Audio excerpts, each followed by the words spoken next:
like also a CMHP workshop. We do the community mental health promoter curriculum. We'd appreciate it if you would sign in using that bit.ly link. The region is Mid County, and then myself as the presenter. Yeah. And so I guess from here, we can jump into Elaine's poster. Would you like to share screen now, Elaine? Sure.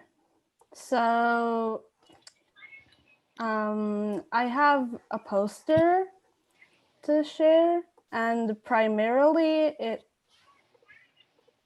focuses on the Philippine-American War, but hold on. I'm also going to be discussing what it's like on the front lines of the pandemic. So here's my poster.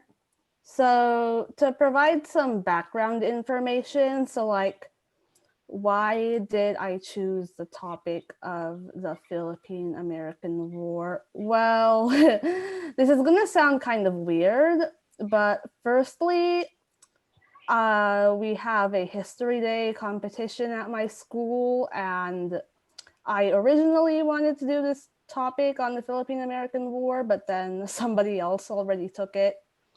So I thought, now that History Day is over and I'm no longer in 6th grade, why don't I use the Philippine-American War as my main topic for my project on Kapwa Kabataan?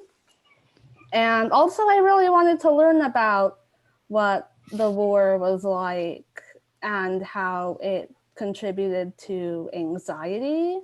So to provide a bit of background information, the Philippine-American War, it was a war that was waged between the people of the Philippines and the American people.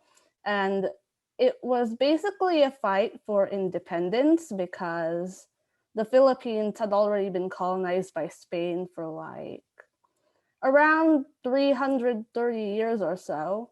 And considering that the American people would be around for about 50 years, that would mean about 380 years of colonization. So it was a war, and it lasted from 1899 to 1902. I think it was from February 1899 to July. I'm not sure. I like around those times. So yeah, the American people ended up winning the war. So they were staying in the Philippines for a bit longer, and the American government did try several attempts to set the Filipinos free from American colonial control, but unfortunately, when World War II came around, Philippine independence was held back for a moment due to the Japanese being in the Philippines for like around 4 years. But then in the 4th of July of 1946, the Philippines was officially granted independence and a treaty was signed. So I'm going to explain the representations of a few things that are on the poster. So as you can see, we have some Filipino soldiers dealing with anxiety. I did put a woman waiting out a window here because, you know, when you go to war, you have to leave your home for a bit. And she's probably wondering, like, when is my husband or my father or whatever gonna come home? And, like, are they going to come home alive or not? I also did add a few American soldiers here because I also felt that there was also anxiety on the American side of the battlefield. For the Filipinos, the stress was probably like how, like, if the outcome of the battle, like if they were gonna win or not, and for the loved ones of these soldiers, yeah, they were basically wondering anxious about, they were probably anxious about like whether they were going to come back home and everything. And for the Americans, their anxiety was probably like the sensation of being in a new country and just getting colonial control over it. So yeah, that was basically how the war caused anxiety, basically. There is a picture of a rosary right here. And this can be a representation because you know that the Philippines is predominantly a Catholic country. So they could have prayed as a coping mechanism for the anxiety, whether they were in war or whether they were at home waiting for their loved ones who were at war. And then right here, this is a letter. It can also represent anxiety of returning to, I think from my perspective, it can also be something of because they want things to be okay for them and they would write the letters are probably a way to like write to their loved ones because they really love them and they just want them to come back. So I think it's relatable now because with the pandemic going on, Filipinos are also at the front lines of this pandemic. There's frontline workers and everything. And since everything is going virtual, some people don't really have enough money when they have things to do and everything. So that can be anxiety inducing. Social distancing has also contributed to some anxiety of not being able to see your friends and everything and not being able to go to the places you love. You're just shut in your home pretty much all the time. And also, we're exposed to, at least the frontline workers, they're exposed to a lot of COVID patients, and you'll never know whether one of them has coronavirus or not because there are asymptomatic people, right? So that can cause anxiety too, because with this COVID thing, you're never really gonna know. Like some people may have symptoms, some may not show symptoms yet. They may still have coronavirus. And yeah. And also, since we have relatives back home in the Philippines, it's also pretty worrying because we really want to know how they're doing and how they're feeling. And if we find out that they have coronavirus, then it's a pretty stressful situation these days, you know? And I also found out on the internet that about 70% of people experience anxiety during COVID. And I think the CDC also has a page that explains stress during COVID and how we can all cope with it. So like we're all in this together, you know? Like we have each other, whether it's war and whether it's with COVID. Like just stay positive, and if you ever need help, you can always ask a loved one if you're feeling scared or anything. So yeah, I guess that was my presentation. Thank you.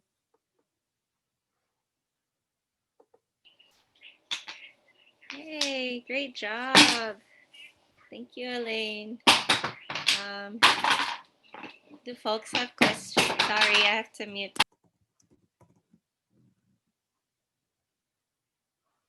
Your illustration was really beautiful. Thank That you. what was the whole thought process? Or was like it was it did it start out different?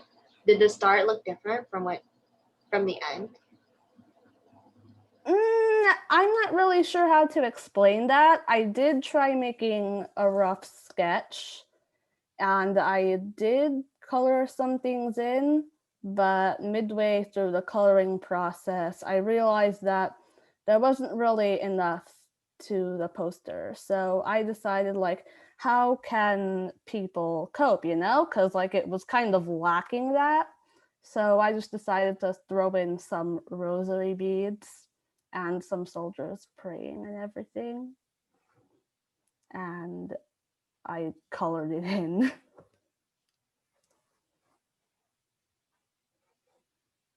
Any other questions or comments that anyone has?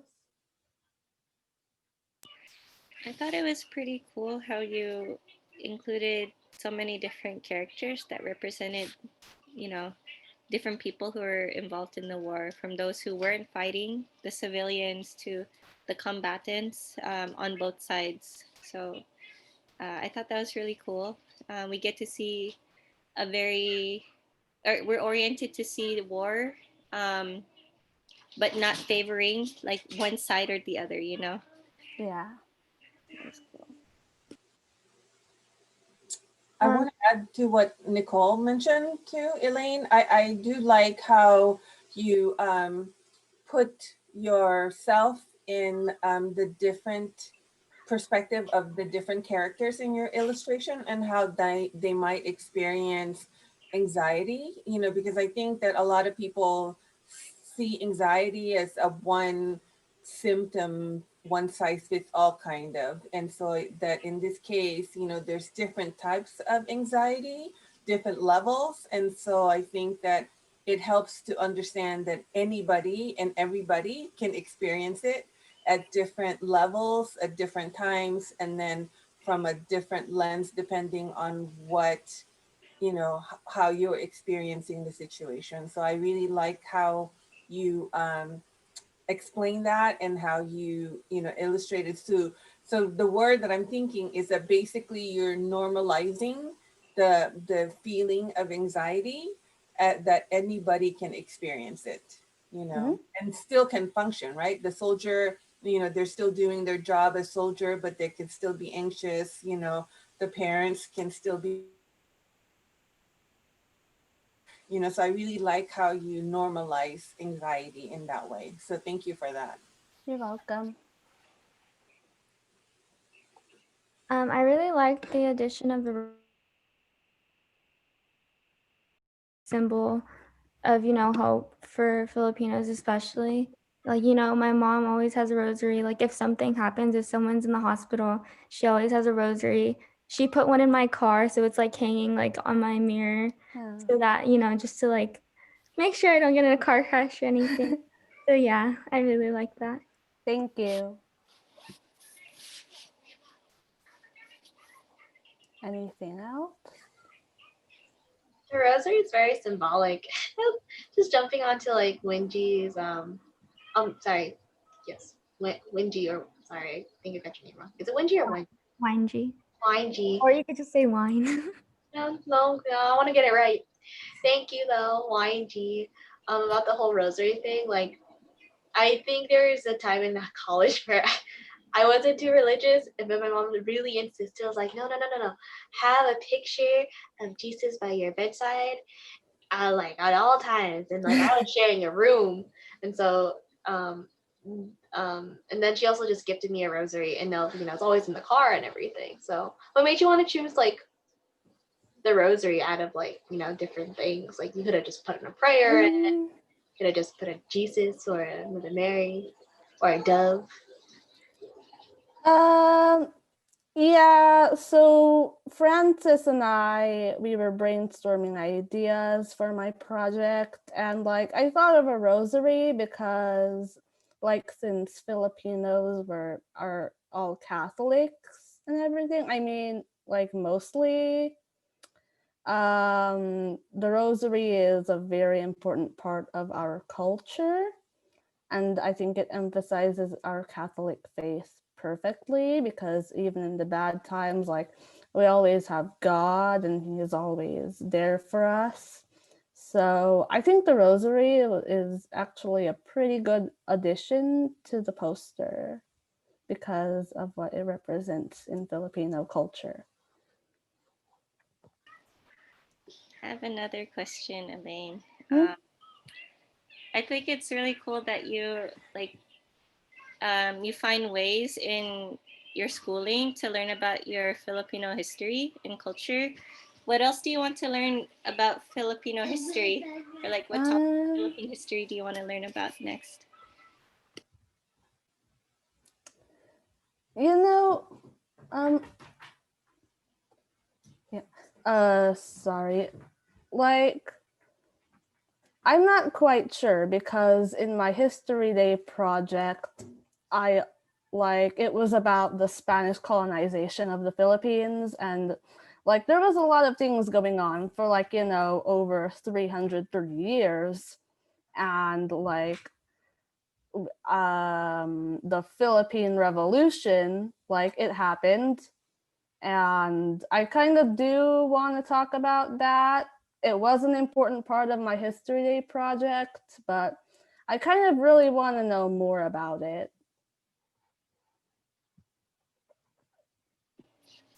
Very cool.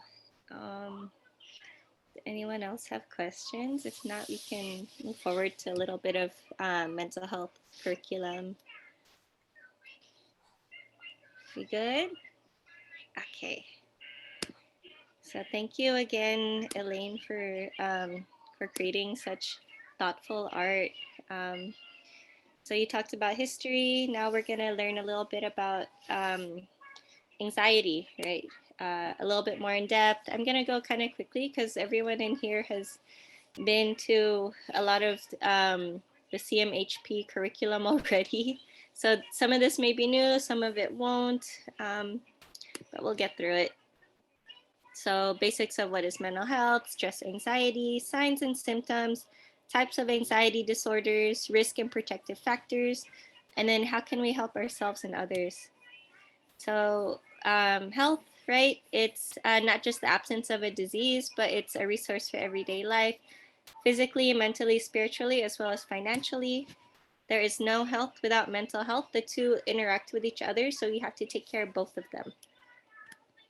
And then there's a difference between mental health, which is our emotional, emotional and psychological state, our social well-being. And then there are mental disorders, right? Those are disorders that affect our mood, thinking, and behavior to the point where it disrupts our ability to work, carry out activities, and engage in satisfying relationships in life. And then here is the mental health spectrum.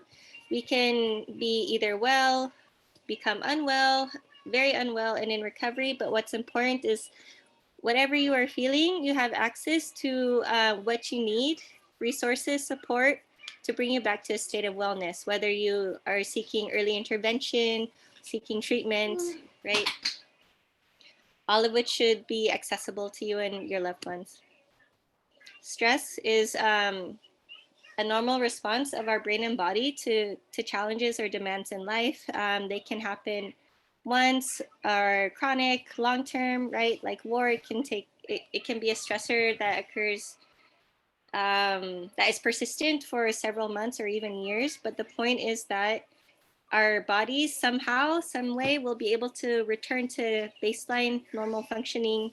If we don't, it results in a lot of disturbances in our bodies, immune system, etc., and also our moods. And so, whether it is chronic or acute one-time stress, we need to manage it. We have to be observant, get regular exercise, try relaxing activities. Sorry about that. Relaxing activities. Set priorities, goals, learn to say no, right? And of course, stay connected.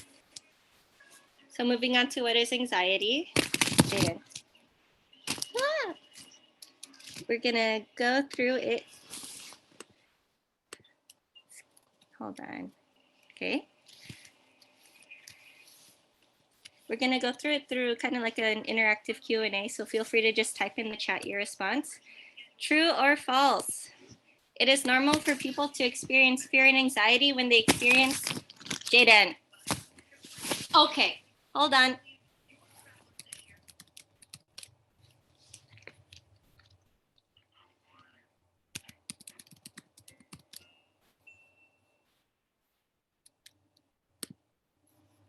Hi, is everyone still there?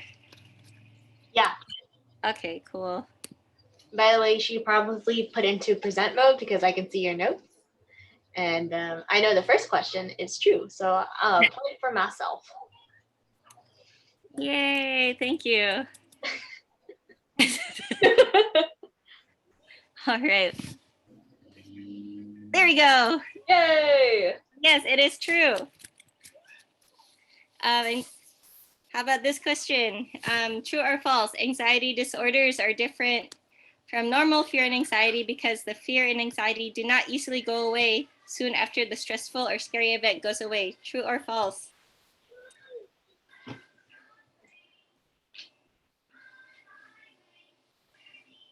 Okay. True. Yes. So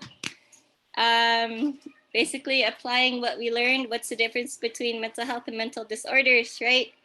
Blank disorder means it disrupts our ability to carry out daily living. And so if you have an anxiety disorder, right, the symptoms of anxiety persist. They are even sometimes more intense, more severe, and they interfere with daily life, even when the stressor is not there anymore. And so these can affect anybody. They most commonly appear between the ages of 7 and 31 years of age. So imagine what stressors can and risk factors can put somebody who is around 7 years old into developing anxiety disorders versus somebody who is like maybe a teen, somebody who is in college, right? And then just because you have an anxiety disorder doesn't mean you can be successful, famous, and make a contribution to society, such as Adele, Johnny Depp, Howie Mandel, and Michael Phelps, and many more. In particular, though, right, we are from the Asian Pacific Islander community. What makes a big impact on mental health disparities in our community is this concept of the model minority myth. Why does this exist and what does it look like? Oops. Right, it leads to a lot of stressors that that cost the lives of our youth, right? So these are just a shout out to the youth who have died by suicide in 2014 and 2018. This is just, I guess you can say, like the tip of the iceberg. When we look at the common stressors that our youth face, right? It's a lot heavier. These family obligations, perfectionism, but what is needed now is bringing it back to balance with the coping skills and support network. So when we talk about the signs and symptoms of anxiety, there are physical, behavioral, and psychological symptoms. And when you look at them all together, you see the guy on the right, or the person, right? Can be a guy, can be a girl.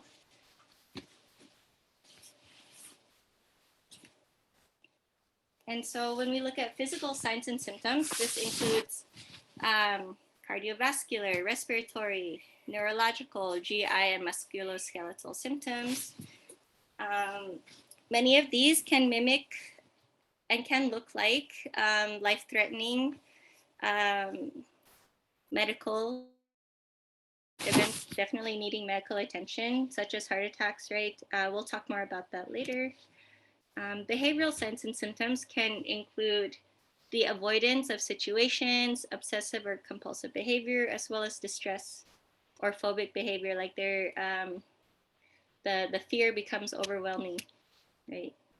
Psychological symptoms, mind racing or going blank, that's Jaden, or things like confusion, indecisiveness, irritability, impatience, anger, restlessness, fatigue, etc. So we've all heard of panic attacks. Well, what exactly is a panic attack? It's a sudden onset of intense fear or terror with no apparent reason. And like I mentioned earlier, right, there are physical symptoms. These symptoms include faster heart rate, chest pains, dizziness, shortness of breath, and then the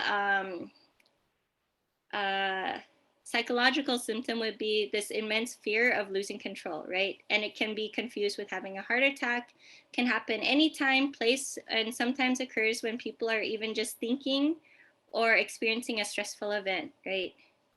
And so it's important that we recognize this and we get the help that the individual needs.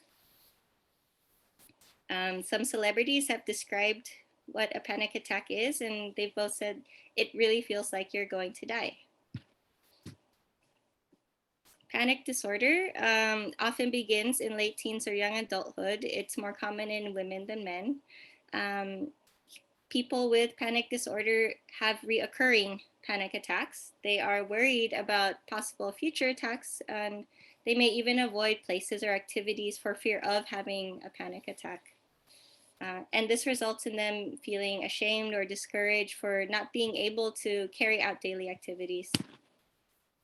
Social anxiety disorder, another type of anxiety disorder, results in the person feeling extremely anxious or fearful in certain social situations. Bottom line is, the person feels that he or she will be judged, humiliated, or rejected. Ow! And it's more than just shyness.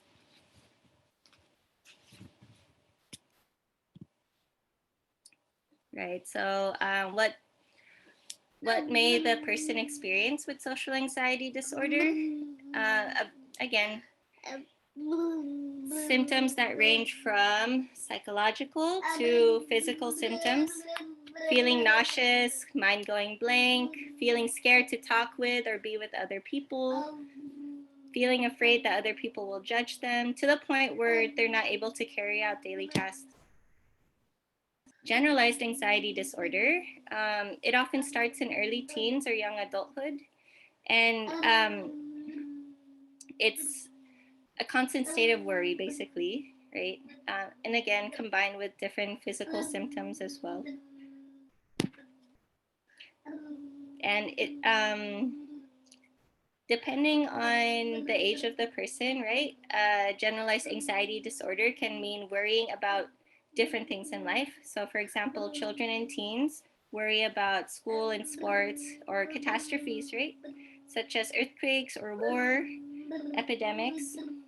And then with adults, generalized anxiety disorder is around things like health, finances, job security, completing household chores and other responsibilities. There are other anxiety-related disorders, in particular to children, separation anxiety, and selective mutism. In addition to, in the general population, obsessive compulsive disorder and post-traumatic stress disorder. So with post-traumatic stress disorder, it's the anxiety and also the effect of trauma, right? Symptoms emerging even months or even years after a traumatic event. And when we look at the different causes or risk factors for anxiety, it's not just one. It's based on either biological factors, psychological, or environmental factors, right? So biological meaning maybe there are changes in brain chemicals that regulate their emotions differently. They have a medical condition, there's a family history, or there's even substance use. With psychological, it can include the lack of coping skills, having a mental health disorder, or just in general, maybe the person has a more sensitive or emotional temperament. Not necessarily that they're emotionally weaker, but that they're more, they respond more strongly to different scenarios or experiences, right? And then of course in the environment, A risk factor for anxiety could be something like a life stressor or stressful changes, trauma, and chronic illness. So we're going to go into a little bit of a discussion, and just a small trigger warning. I'm going to show some photos of the front lines, right? The front lines of the Philippine-American War, as well as the front lines of the COVID pandemic. And the question I would like to ask you all is, based on the images, what are the different risk factors for anxiety that you see? So on this one, this is an image of the Phil-Am War on the island of Samar, where the Balangiga massacre happened as a result of the Filipino guerrilla fighters launching an ambush against the American soldiers. The response of the US was to turn Samar into a howling wilderness, to, as you see in the political cartoon, to kill everyone over 10. So based on this image, what do you think were some of the factors that may have contributed to anxiety, either on part, like, you know, what Elaine mentioned, on part of the combatants, the non-combatants in the war?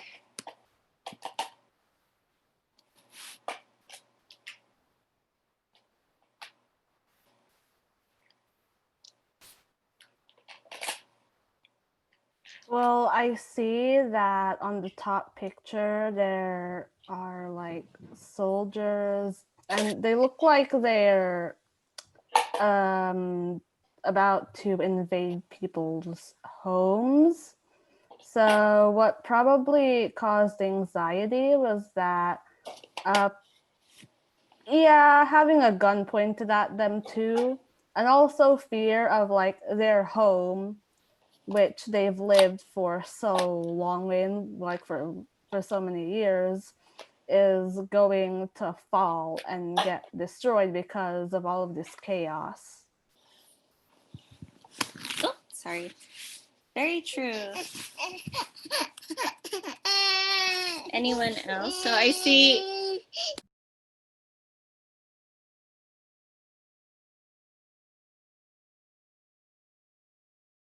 Can I talk?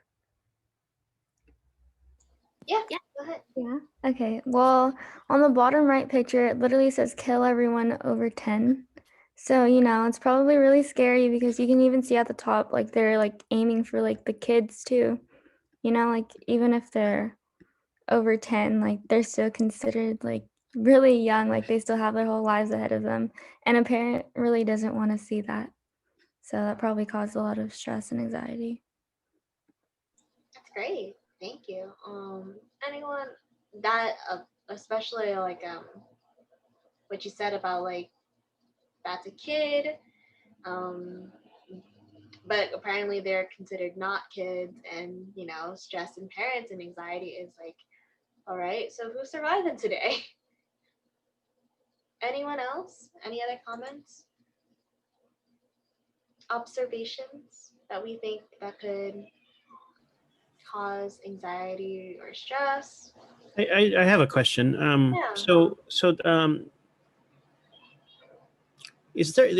What's the word for anxiety in like the Philippine language? I mean, well, I know there's so many languages, but In Tagalog? in Tagalog, let's say, what is that in anxiety? Nicole, do you know? My Tagalog is not. I'm not a Tagalog fluent speaker.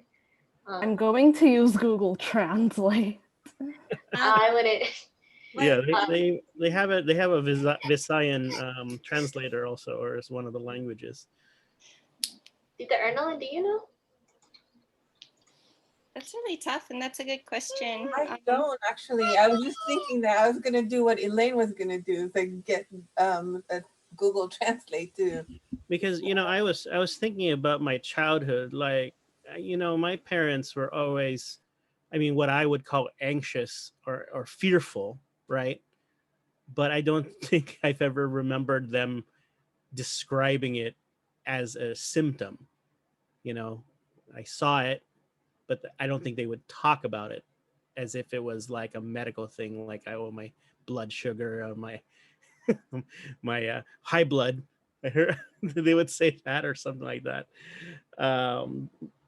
in medical terms, but Yeah, I feel like there, to my knowledge and experience, when people describe being anxious, they say, oh, like maybe naka-nervyoso ako, I'm nervous, or takot, I'm scared. So they'll describe the like the emotions. Another word, I think there's another word too where it's like you're shaking, like not nagiginaw, but you're like trembling, like somebody trembling. So they'll describe the symptoms. I've heard that, but like the specific like anxiety, I have yet. So good discussion. Yeah. And then just again, since we're comparing frontline to frontline, what are the anxieties or the risk factors for this anxiety? I just wanted to take note too that like during the pandemic, it's taking a very devastating toll on Filipino Americans. There's a lot of environmental factors that we saw, right? And then if you look back, also biological factors as well that may be causing anxiety. And this is in the US, right? So then for Filipinos who are on the front lines in the Philippines, this is also what it looks like. This is one of the hospitals or outdoor parts of the hospitals in the Philippines and what they're facing. So definitely when you see this image, there are a lot of risk factors, environmentally, biologically, and I guess, just in the nature of the work, it makes sense. But as there are risk factors, there are also protective factors. We'll go back to Lawrence's conversation pretty soon. Like I want to continue that. That's a really good point. So with protective factors, right? This includes having strong supportive connections, coping skills, effective mental health care, positive interests, and a healthy lifestyle. So for those who were on the front lines, whether it was the Philippine-American War, what were some of the protective factors do you think they had? And then also, what were some of the protective factors you think we need now? Feel free to type it. Well, how are we doing on time, Nico? We're doing pretty good. We're pretty early. Yeah, we got like more than 30 minutes. Okay, maybe we can do a little discussion with this one too. Yeah. So maybe think about this, and then when you're ready, feel free to unmute yourself and let us know what you think. I feel like one protective factor I can think for those who are dealing with anxiety at the front lines of the Philippine-American War, and probably now, is just like they have each other. There's people around them that are experiencing the same things. So stress, and so just being high likely being around a group of people who experience the same thing, and just like sharing that experience as like a way to like vent, rant, and just like let it all out without letting it like bottle up inside you. Knowing that you're not alone. Mm-hmm.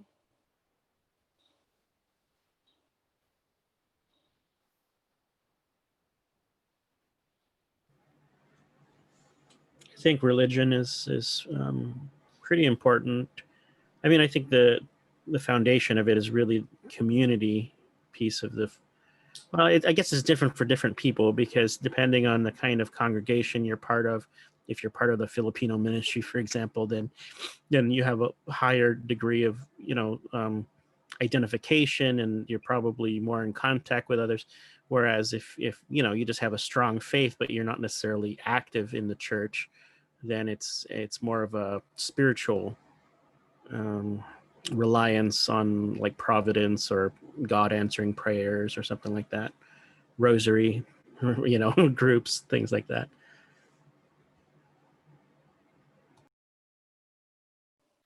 Yeah, definitely.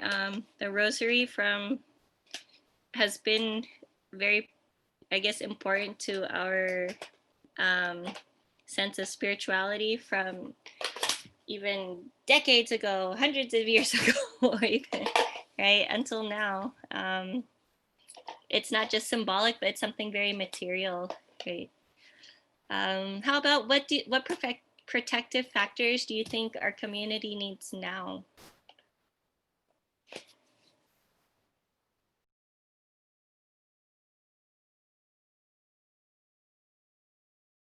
Being able to use Zoom so that way we can all talk to each other. I'm learning something while I'm with like, because I'm organizing with like with the Filipino group, and how like, okay, so the young people, they got it down. Their social well-being is fine. They got social support, you know, in a sense of like they can use like social media, TikTok, they can use everything. But it's like when you look towards more of the older groups, those who are also experiencing mental health, they're struggling with how to use telehealth. They're struggling how to, you know, use Zoom or FaceTime. Sometimes they know how to, being able to talk on the phone is really easy. But then what if they don't have internet, or what if they don't have signal? So it's just like, or what if they don't have anyone to talk to, and like who can they talk to? Because you know, the problem, the person they can talk to was like their neighbors or folks at their congregation. So it's so like a part of me is just thinking, like, how do you make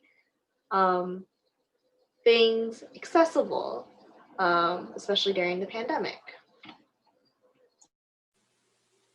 So I I like to think of it as like when you're in an airplane, as an adult, you need to put the oxygen mask on first before on yourself before you can, you know, put the oxygen mask on a child. So I think that there's a lot, I know we were talking about this yesterday, is that for the older adult Filipinos, there is always that sense of self-sacrifice, of, you know, kind of looking after your family, whether it's in the Philippines, and supporting them. And then there's almost like you're almost on E by the time you have something for yourself. So I think there needs to be that balancing act, as far as needing to think about self-care as not being selfish, you know, that it really is more like that oxygen mask. So we need to be able to figure out a way to reach out to older Filipinos, you know, my age and older, you know, to understand that concept, that you can still take care of your family without really super self-sacrificing, and to the point where you're not taking care of yourself.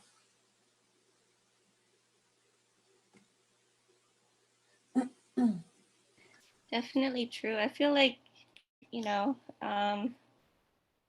maybe it should be like one of the ways to make it fit into the lives of frontliners is maybe the hospitals and institutions really need to take measures where it's like mandatory for you to take your breaks, mandatory to do self-care, just like how they do CEUs, self-care CEUs maybe, right?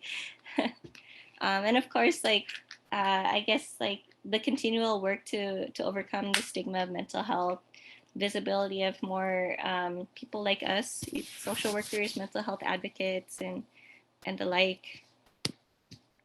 So we're gonna have another true or false question. If you have an anxiety disorder, true or false? You should avoid stress and situations that make you feel anxious or stressed. True or false?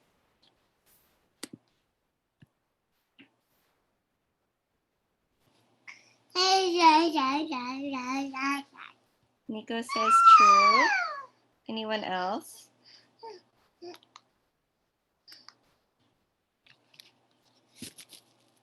Tricky. Yeah, it is tricky. Okay, so the answer is false, because if you do have an anxiety disorder, you need to part of the work of managing it is developing skills to cope with the stressors. And how are you going to practice those skills if you're not exposed to those situations? And right, it's not just being exposed to the situations, but you have the support needed to recover from that as well. So then over time and through the help of your care team, whether it includes therapists, medications, whatever, you manage your anxiety when you confront stressors in life. Also, because you never know, it's very highly unlikely that you're going to go through your life not encountering those stressors. So it's better to be prepared and to make sure that your loved ones are prepared. So coping strategies include relaxation training, the rosary beads. Sometimes saying the rosary can be very meditative for people. It can be a very helpful coping mechanism. Whether you pray the traditional rosary, you pray Divine Mercy, right? Different ways to pray and meditate. There are also self-help books based on cognitive behavioral therapy. There is a podcast that Lawrence put in the chat, so we can share that as well if it's helpful for folks. And of course, different kinds of treatment. And the point of treatment is that it helps us identify the way we think and behave that causes us to feel more anxious, and then learn behaviors and ways of thinking to help us overcome the anxiety, right? And learn skills to help us manage the stress, just like what Dr. Navarro mentioned, helping us understand that concept of when you're on an airplane, you need to take care of yourself so that you can continue to take care of others. Right. And then, of course, medication that can help for very severe symptoms. For example, if somebody has panic disorder. However, right, we all know that there are plenty of barriers for our community in terms of seeking help. Lots of cultural barriers, such as feeling ashamed, this belief that we can do it on our own, being a martyr when we don't need to, that, concerns that it's a sign of weakness, not knowing where to go, fears around confidentiality, etc. However, if someone in our life, we start noticing that they have signs of anxiety, how can we help them? First is to express our concern. Second is to listen non-judgmentally.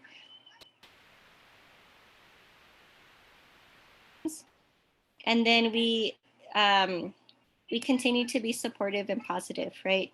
We do not unintentionally encourage their anxiety by advising or assisting them to avoid anxiety-provoking situations. We need them to learn to face gently and patiently those situations and to manage their anxiety. Of course, encourage professional help as well, connect to resources such as IEHP, right, and others in the community. And then if there's an immediate concern, of course, call 911.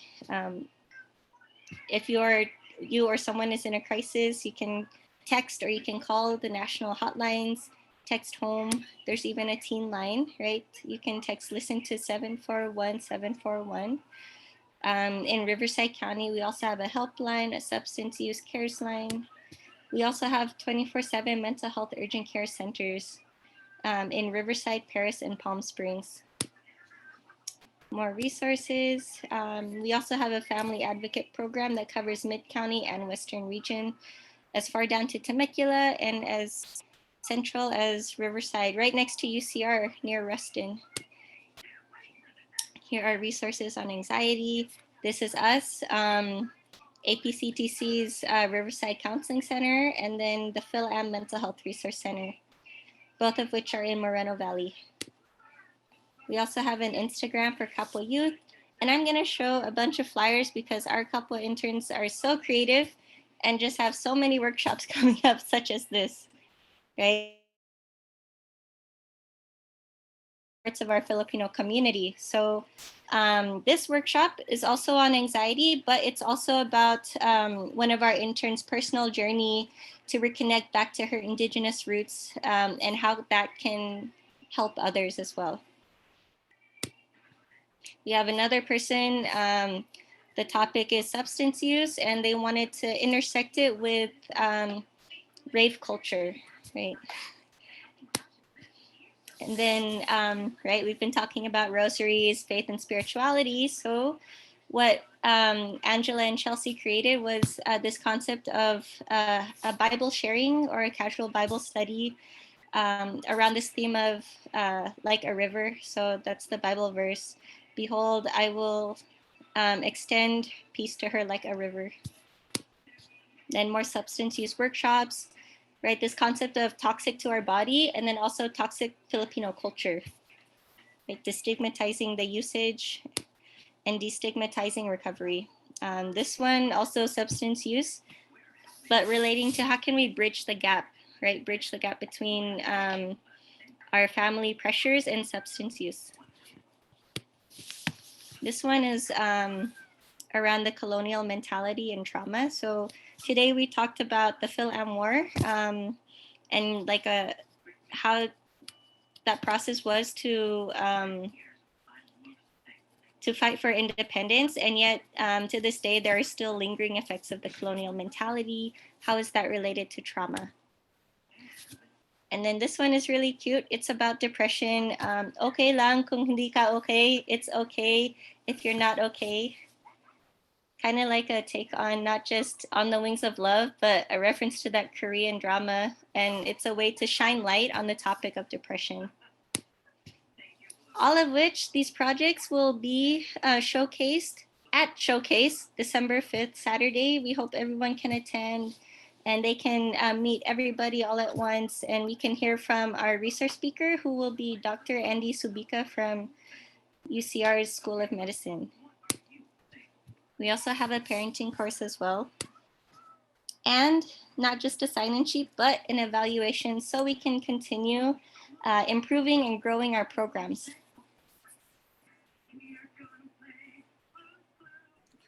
Are all of these ads posted on your Facebook group page? Not yet, Okay. but We just received many of them last night. Oh, did you? Okay. Now I want to post them on Facebook because I have like, a lot of Filipino friends there, and they might be from the Philippines. I don't even know if they're Yeah, aware. that'd be great. Do you yeah. follow us on? Let me go ahead and drop the where to find the Film Mental Health Resource Center, because we're mostly spearheading many of these flyers on Facebook. So here's what we are. I also will drop the link, and so if you haven't followed us already, and that's where you'll be seeing a lot of updates, the flyers, make things easy to send out to your titos, your familia on Facebook, and you get the more artsy Instagram stuff to your kababayans. yeah, a lot of the interns, they go to UCR. So for the past couple weeks, they've been on midterms mode. So like as soon as midterms ended, everything came out. Yeah, so that's a great question. It was just like, well, we received all of them last night. We didn't update everything. We will on our way. Thank you. Yeah. So I guess now can kind of just be an open Q&A, whether you have a question for me or for Elaine. Or just, sharing any thoughts, realizations.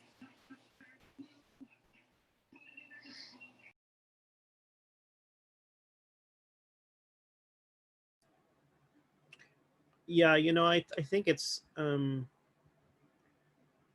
don't know what I really don't quite understand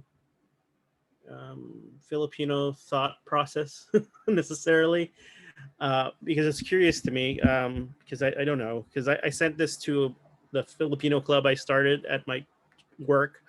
There's about 150 of us, right? It's not to say they're all interested in the topic. Stigma is still pretty high. A lot of them are old school types, if you will, nurses.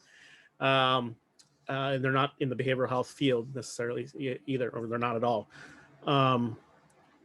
But I sent the email out, and they haven't heard from us. We used to have potlucks every quarter, and there were over 100 people would come, and we'd bring food, and it's great. And I'm not a very extroverted person, so for me to have founded this club was really outside of my comfort zone. But they were, right. I learned a little bit more about the culture and things like that. But they used to always email back and say, "What a great, way to get together to meet new Filipinos within the the company, et cetera, et cetera." But not a peep from them during this COVID-19. I might have only sent a few emails, but there was someone said, "Hey, hey, let's do some kind of Zoom thing. And I sent the email out saying, hey, is anybody interested? Not a peep. And then I sent this thing out, not even a hi, good to hear from the group, nothing not from a single one of them. So I don't know if they're coping well. Probably not. I don't know. Who knows? Maybe they're busy. But I just don't know. I just don't know how to reach out to those who are not really aware or open to mental health, to just taking care of themselves. Anyway. Lawrence, I work in a hospital also. And so what I found in the work that I'm doing there in trying to teach community resiliency is I don't really use the word mental health. So I think that using the word, hey, this is stressful time for everybody, and just, let's figure out a way on how, and kind of turning the whole piece about how we can as a community come together to deal with this stressful time. And so when you have that sense of community, right, the Filipino word for that is that whole, it's a different way of thinking about bayanihan. So bayanihan, like the community come together to like build houses and do other things. So this is that opportunity to use that same concept, bringing the community together around fighting against the impact of COVID, whether it's financial, spiritual, emotional, because everybody, and even now, like just the whole social isolation is a huge part. And so of all the times that you can't, have family get together, potluck, and you can, I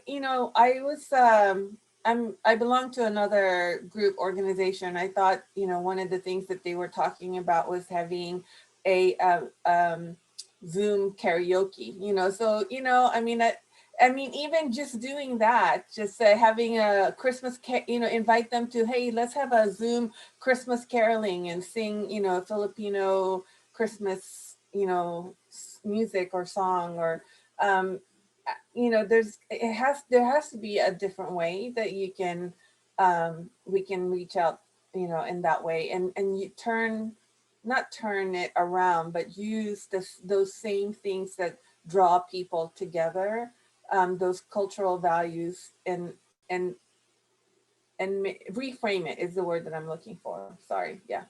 Anyway, now I'm just rambling. Sorry.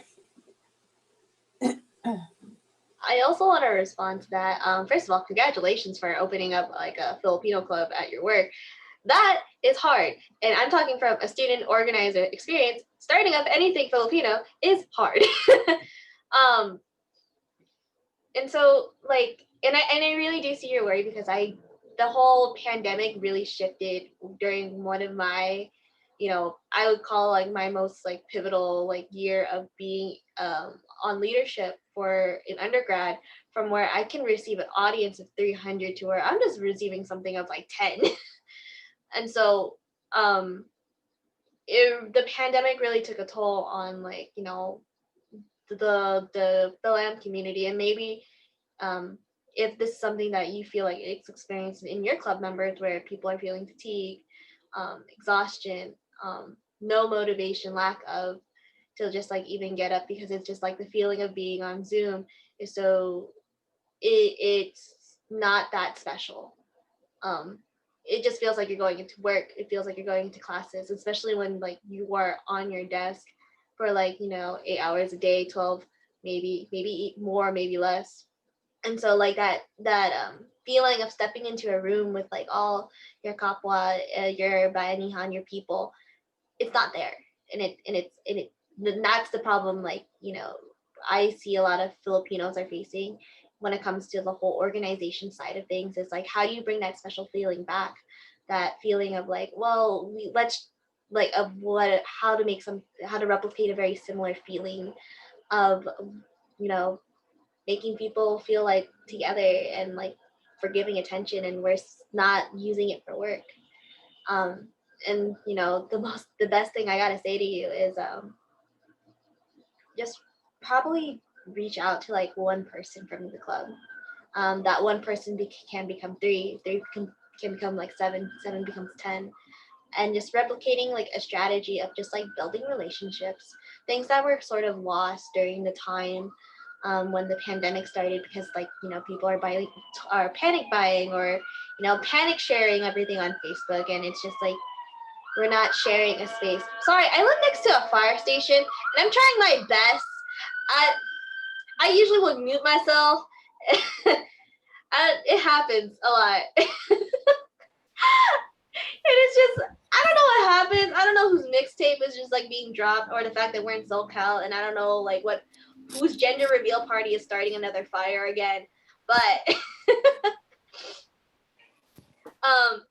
and it's just like creating that special relationship. It doesn't not necessarily have to be like, hey, let's be vulnerable. Let's like share everything about like that you would have, like we were therapists for each other, or it doesn't have to be necessarily vulnerable, but it's just like, let's create that bond that I missed you. You weren't there. We're not doing potlucks, but I really want to catch up and see how you're doing.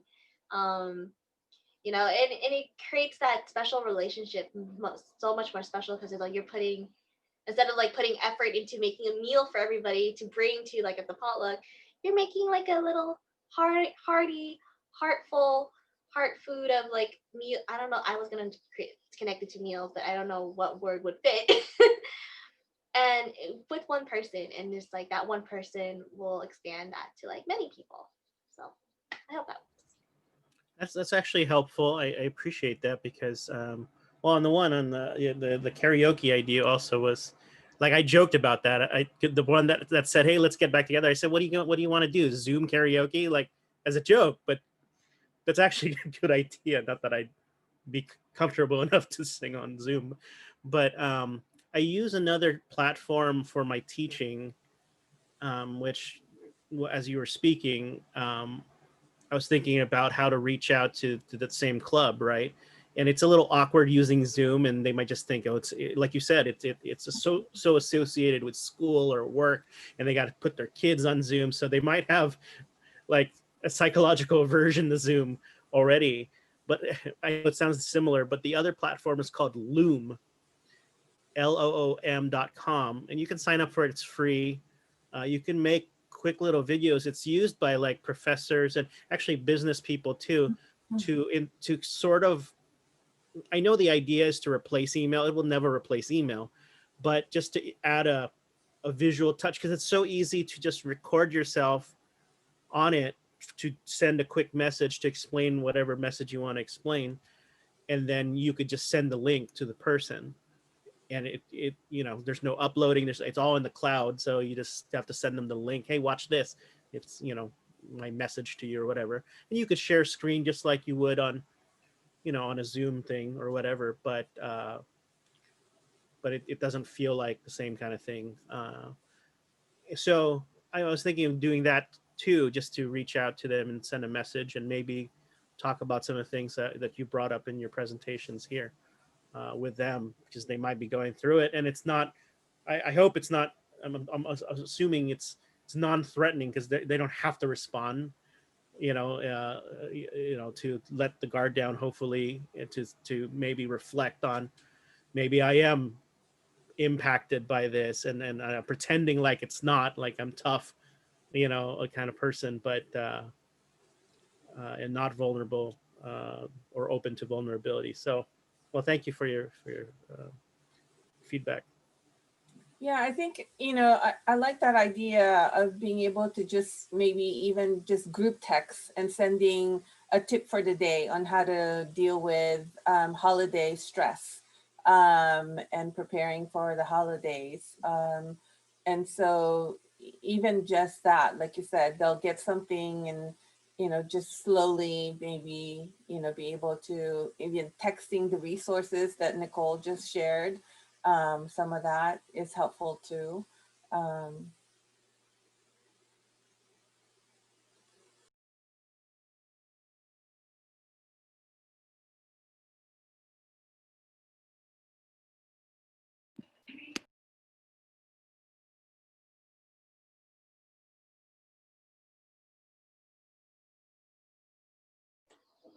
Oh, did the Erna one finish? I thought she had more to say.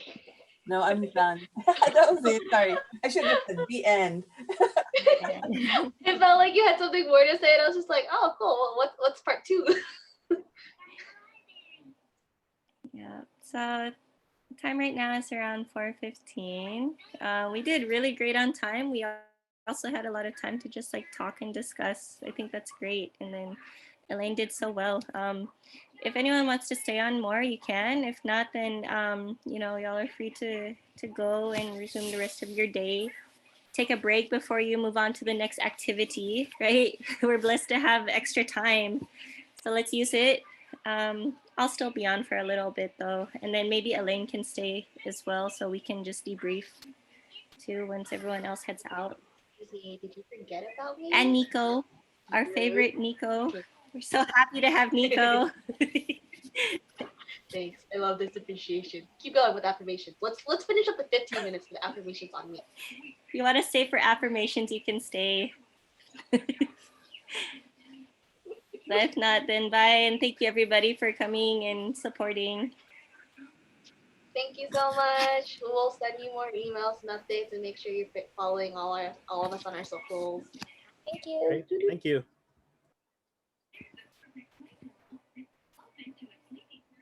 Sorry, Nico. No, that's fine.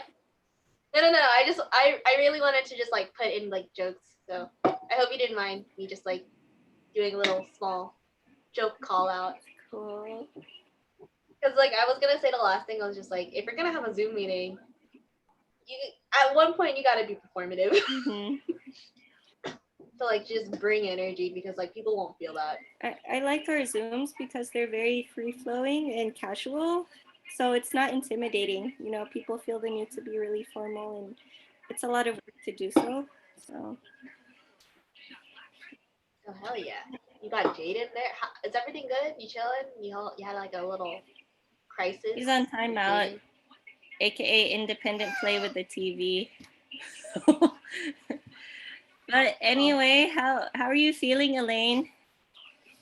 I feel okay. I was a bit nervous when I was presenting my poster, but I got used to it and now I feel really good. Yeah. You handled Q&A very beautifully. Gotta add. Thank you. Oh, hold on. Let me stop recording.